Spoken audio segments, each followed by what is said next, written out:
Assalamualaikum warahmatullahi wabarakatuh. Nama saya Nur Ahmadana, saya dari Prodi Sastra Inggris dan saya akan menjelaskan tentang COVID. COVID merupakan virus yang menyebabkan penyakit pada manusia dan hewan. Pada manusia biasanya menyebabkan penyakit infeksi saluran pernafasan, mulai dari flu biasa hingga penyakit yang serius. Virus ini dapat menyerang siapa saja, mulai dari balita, lansia, ibu menyusui, dan anak-anak. COVID pertama kali ditemukan di Wuhan pada akhir Desember 2019. Virus ini mulai menular dengan sangat cepat dan menyebar ke hampir seluruh pelosok Indonesia. Hanya dalam waktu beberapa bulan, hal tersebut membuat beberapa negara berkelakuan membuat kebijakan lockdown. Di Indonesia, pemerintah melakukan penerapan PPKM untuk menghambat penyebaran virus. Virus ini banyak memiliki kasus yang menyebabkan infeksi pernafasan seperti flu. Namun virus ini bisa menyebabkan infeksi pernafasan berat seperti infeksi paru-paru atau pneumonia. Dan selanjutnya yaitu gejala COVID.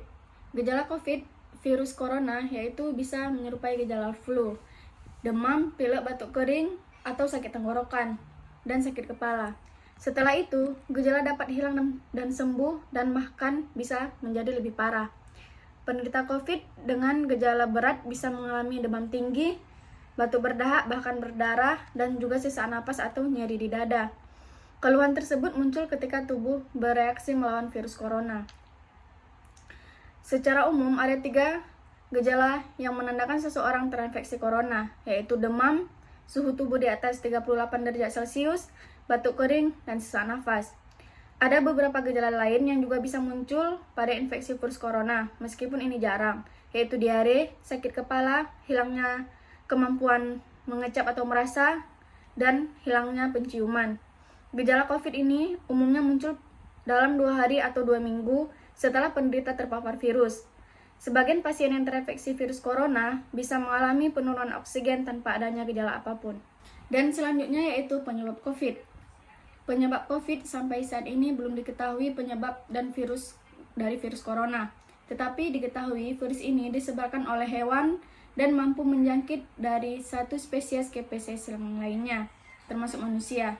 Kebanyakan virus corona menyebar seperti virus lain pada umumnya, melalui percikan air liur, batuk dan bersin, menyentuh tangan dan wajah orang yang terinfeksi, menyentuh mata, hidung, atau mulut setelah memegang barang yang terkena percikan air liur pengidap virus corona. Bagaimana virus COVID bisa tertular? Seseorang dapat terinfeksi dari penderita COVID dengan melalui tetesan kecil droplet dari hidung atau mulut pada saat batuk atau bersin. Droplet tersebut kemudian jatuh pada benda di sekitarnya. Kemudian jika ada orang lain menyentuh benda yang sudah terkombinasi dengan droplet, lalu orang itu menyentuh mata, hidung, atau mulut, maka orang itu akan terinfeksi COVID. Atau bisa juga seseorang terinfeksi COVID tanpa sengaja menghirup droplet dari penderita. Inilah sebabnya mengapa kita penting untuk menjaga jarak hingga kurang lebih 1 meter dari orang yang sakit. Sampai saat ini, para ahli masih terus melakukan penyelidikan untuk menentukan sumber virus, jenis paparan, dan cara penularannya. Tetap pantau sumber informasi yang akurat dan resmi mengenai perkembangan penyakit ini. Berikut yaitu bagaimana caranya mencegah COVID. Cara mencegah COVID yaitu dengan melakukan pencegahan untuk mengurangi kemungkinan infeksi, antara lain tetap berada di rumah, menghindari bepergian dan beraktivitas di tempat umum, sering mencuci tangan dan sabun dan air, tidak menyentuh mata, hidung, atau mulut dengan tangan yang tidak dicuci.